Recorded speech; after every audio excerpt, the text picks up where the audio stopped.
संघर्ष के बादल, रस्सी थामने वाला अब नहीं रहा।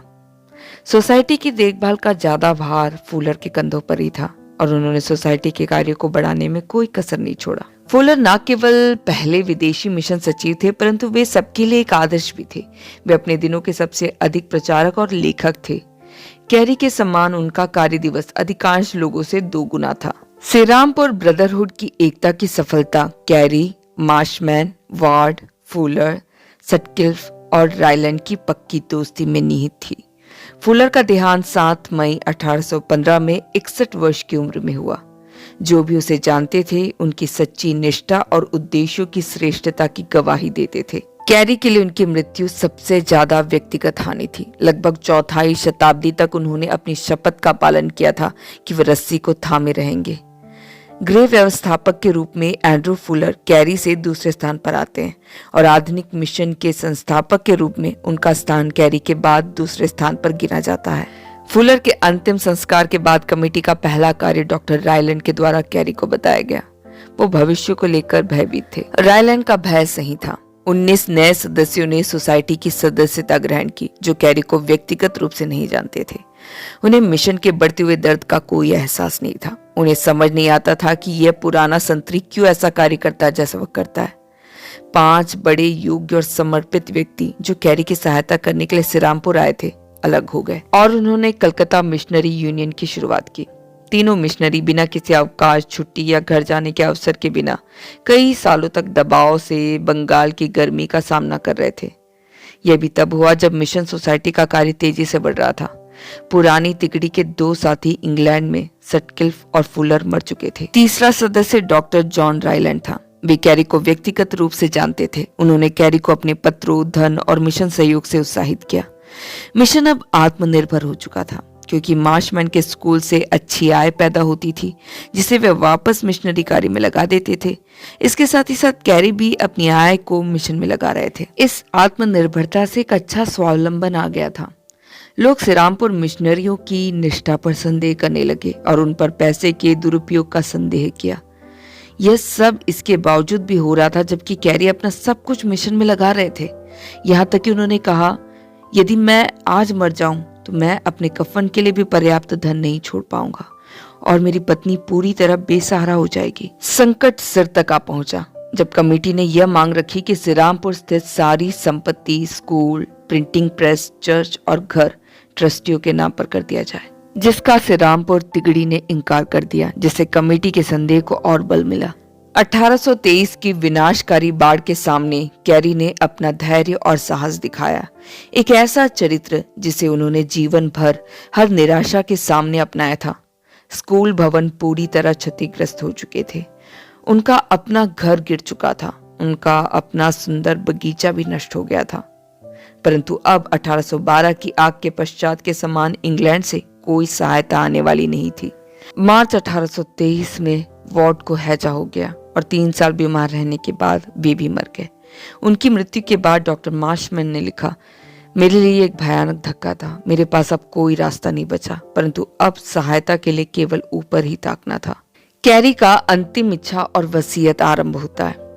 मैं सिरामपुर स्थित सारे परिसर, मिशन परिसर, उसके हर एक हिस्से पर हर दावे को इनकार करता हूँ। अपने बच्चों के लिए भी उन्होंने कोई संपत्ति नहीं छोड़ी। उन्होंने फेलिक्स और विलियम को अपने जीवन में केवल 1500 रुपए दिए थे। उन्होंने याबेस को भी उतना ही धन देने के लिए प्रबंध किया। मेरी पूर्ववर्ती इच्छाओं को पूरा करने में धन की कमी से आने वाली कठिनाइयों का सामना करने के लिए मैं यह निर्देश देता हूँ कि मेरा पुस्तकालय बेचा जाए। फिर भी उन्होंने अपने बच्चों के लिए अनंत धन प्रदान किया। अपने पिता के समान उनके बच्चों ने भी शायद ही कभी सांसारिक धन की ओर देखा हो और अपनी आंखें स्वर्ग के अनंत धन पर लगाई, जिसे ना तो काई बिगाड़ती है और ना ही चोर चुराते हैं। कैरी के पास अपने बच्चों की देखभाल के लिए कभी समय नहीं था, परंतु उनके बच्चों ने कैरी को हमेशा यीशु को ताकते हुए देखा और उन्होंने भी यही सीखा। फेलिक्स, याबेस और विलियम भी मिशनरी बने। फेलिक्स कैरी एक महान मेडिकल मिशनरी बना। वो संस्कृत, पाली और बर्मा का विद्वान था। उन्होंने बर्मी और पाली भाषा का शब्दकोश भी तैयार किया। उसने बौद्ध शास्त्रों का अंग्रेजी अनुवादन किया और हिंदू धर्मशास्त्रों का अनुवाद क्षेत्रीय भाषाओं में किया। उसकी चिकित्सकीय और भाषाई योग्यताओं ने राजा के सम्मुख ऐसी प्रशंसा दिलवाई कि राजा ने उन्हें अपने सम्मान से भर दिया और 1814 को बर्मा का राजदूत बनाकर गवर्नर जनरल के पास भेज दिया। जब विलियम कैरी को यह पता चला तो वे बहुत दुखी हुए। उन्होंने रायलैंड को लिखा, फेलिक्स मसीह का मिशनरी होने से पीछे हटकर ब्रिटिश का राजदूत बन गया है। उन्होंने अपने दूसरे बेटे विलियम को फर्नांडिस के पास एक स्वतंत्र मिशनरी होने के लिए दीनापुर भेज दिया। कैरी का दिल भर आया जब उसने याबेस कैरी को मलय द्वीप के अंबोला भेजा। कैरी ने एक बार अपने बेटे विलियम को लिखा, अब प्यारे विलियम, अपने उद्धारकर्ता के कार्य को बढ़ाने को छोड़कर अब हम किसके लिए जिए? यदि यह कार्य होता रहे तो हमें और क्या चाहिए? और यदि हमारी नम्र मेहनत उस इच्छित प्रतिफल के लिए आशीषित हो जाए तो हमारा जीवन सार्थक हो जाएगा। यही तुम्हारे जीवन का महान लक्ष्य हो। प्रभु के लिए काम करने का आनंद संसार के किसी भी कार्य से बढ़कर है। बंगाली नए नियम का 8वां संस्करण 1832 में प्रकाशित हुआ। जब डॉक्टर कैरी ने अंतिम पृष्ठ का सुधार किया, उन्होंने कहा, मेरा कार्य पूरा हुआ। मेरे पास अब और कुछ भी करने के लिए नहीं है, परंतु परमेश्वर की इच्छा की प्रतीक्षा करूं। बंगाली में पुराना नियम 5वां संस्करण पार कर चुका था। हर संस्करण को डॉक्टर कैरी ने स्वयं संशोधित किया। 1832 के ग्रीष्म में उन्होंने मिस्टर मैक के ऑर्डिनेशन अभिषेक कार्यक्रम की अध्यक्षता मॉशमैन के साथ सह पास्टर के रूप में सिरामपुर की बंगाली सभा के सामने पुलपिट में किया। उस पवित्र अंक के पहले संस्करण की प्रति को लेकर सभी विश्वासियों और उनके बच्चों को संबोधित करते हुए शिमोन के शब्दों में कहा, हे प्रभु, अब अपने दास को शांति से विदा कर, क्योंकि मेरी आंखों ने तेरे उद्धार को देख लिया है। डॉक्टर कैरी की मृत्यु के ठीक पहले अलेक्जेंडर डफ भारत आए। 24 वर्ष का एक नौजवान, लंबा और सुंदर, वह कैरी से मिलने आया। वह कॉलेज पहुंचा और वहां पर उसने इस छोटे से दुबले व्यक्ति को सफेद जैकेट में देखा, जो धीरे धीरे चलकर उस नव युवक के पास आए, उसका अभिवादन स्वीकार किया और अपनी खुली बाहों से उसे आशीर्वाद दिया। कैरी ने अपनी कब्र के किनारे खड़े होकर इस युवा स्कॉट को भारत में सुसमाचार प्रचार और भारत के उद्धार के लिए उसके जीवन को समर्पित होते देख आनंदित हो रहे थे। दोनों ही एक दूसरे से प्रेम करने लगे। जब कैरी अंतिम सांस ले रहे थे, उनके आनंद का तब ठिकाना ना रहा जब डफ उनसे मिलने आए। उस युवा जन ने कैरी को बताया कि वह उसका कितना बड़ा प्रशंसक था। मिस्टर डफ, कैरी ने मरते हुए कहा, तुम doctor carry, doctor carry, doctor carry के ही बारे में बोल रहे हो। जब मैं दुनिया से चला जाऊंगा, डॉक्टर कैरी के बारे में कुछ ना कहना, केवल डॉक्टर कैरी के उद्धारकर्ता के बारे में ही कहना। 9 जून 1834 की प्रातः वह बूढ़ा संत अनंत विश्राम में चला गया। डॉक्टर कैरी के पास भौतिक संपत्ति नाम मात्र की थी। उन्होंने मृत्यु के बाद अपनी 40,000 पाउंड की राशि भारत में सुसमाचार प्रचार और सभ्यता के लिए दान दी। तीनों मिशन परिवारों ने अपनी कमाइयों में से एक बहुत अच्छा योगदान कुल 90,000 पाउंड दिए। उनका कीमती संग्रहालय कॉलेज को दे दिया गया, साथ में उनकी बाइबल का संग्रह भी। उन्होंने यह निर्देश दिया कि उनका यादगार स्मारक वाक्य पत्थर पर काटकर उनकी दूसरी पत्नी के कब्र के ऊपर केवल इस प्रकार होगा, अधम कंगाल और असहाय नीच तेरी दयालु बाहों में गिरता हूं। जन्म 17 अगस्त 1761, मृत्यु 9 जून 1834। नमस्कार, मैं रोज। लो देखिए, ऐसे मिलकर हमने एक और किताब खत्म कर ली। विलियम कैरी की इस बुक को पढ़ते समय मेरे मन में सबसे ज्यादा उभर कर आया वाला वचन ये था, रोमियो 8 का 35, 38 और 39। कौन हमको मसीह के प्रेम से अलग करेगा? क्या क्लेश या संकट या उपद्रव या अकाल या नंगाई या जोखिम या तलवार? क्योंकि मैं निश्चय जानता हूं कि ना मृत्यु, न जीवन, न स्वर्गदूत, न प्रधानताएं, न वर्तमान, न भविष्य, न सामर्थ्य, न ऊंचाई, न गहराई और ना कोई और सृष्टि हमें परमेश्वर के प्रेम से जो हमारे प्रभु मसीह यीशु में है अलग कर सकेगी।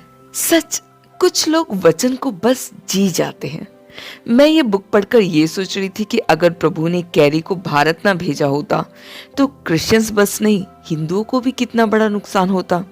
हमने सती प्रथा को बंद करने के विषय में सिर्फ राजा राम मोहन राय का नाम सुना, स्कूलों में पढ़ा भी, मगर कैरी का नाम हमें कभी नहीं बताया गया क्योंकि वो एक अंग्रेज क्रिश्चियन मिशनरी थे। राजा राम मोहन राय ने कैरी ही के साथ इस आंदोलन को बढ़ाया, मगर कैरी को आगे दिखाने में भारतीय इतिहास ने भी चुप्पी थामी।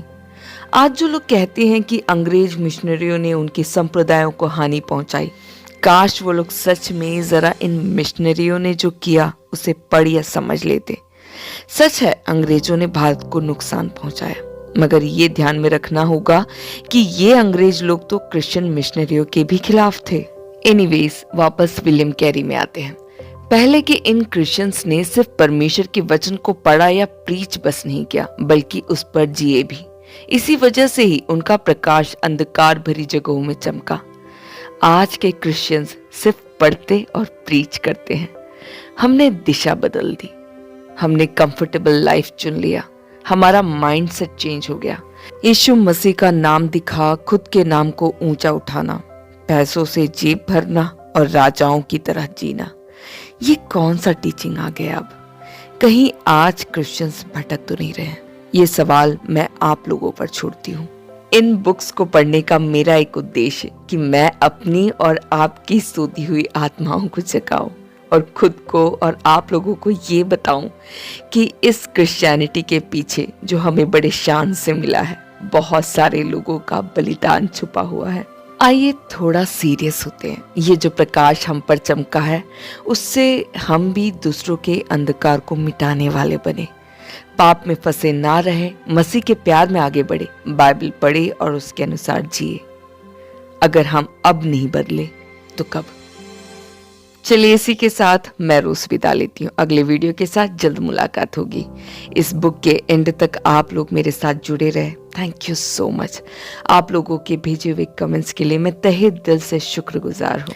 ये एक ऑडियो बुक है, जो इस बुक में लिखा था मैंने बस वैसे ही पढ़ा है। अगर मुझसे कोई भूल चूक हो गई हो तो अपनी प्यारी बहन समझकर मुझे माफ कर लेना। यीशु मसीह आप सभी को आशीषित करे। धन्यवाद।